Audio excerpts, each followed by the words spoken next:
భార్య: ఎందుకండి పదే పదే అప్పులు చేస్తూనే ఉంటారు? భర్త: నేనేమి కావాలని చేయడం లేదు. పెద్దల మాట ప్రకారమే చేస్తున్నాను.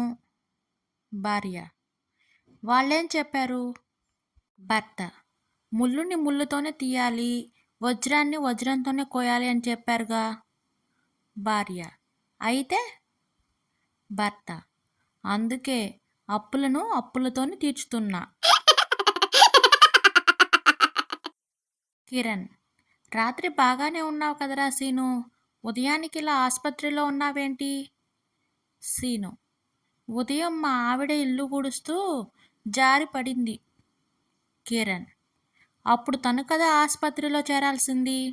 సీను: పడినప్పుడు ఆమెకేమీ కాలేదు, కానీ ఆమెను చూసి నేను నవ్వాను. దాని ఫలితం ఇది.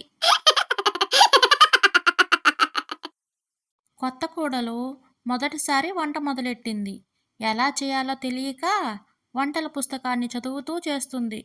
ఈలోపు గుడికి వెళ్ళి తిరిగి వచ్చింది అత్తగారు. వాటర్ కోసం ఫ్రిడ్జ్ తెరిచి చూసి అవాక్కయింది. అత్తగారు: పూజ గది నుంచి ఈ గంట ఫ్రిడ్జ్లోకి ఎలా వచ్చింది?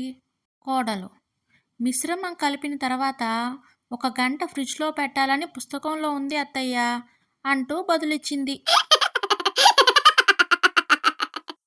డాక్టర్: ఏమయ్యా, ఎప్పుడు ఏదో ఒక జబ్బు అంటూ వస్తావు, మందులు ఇంజెక్షన్లు రాయించుకుంటావు, ఇంతకీ అసలు ఏంటి నీ సమస్య?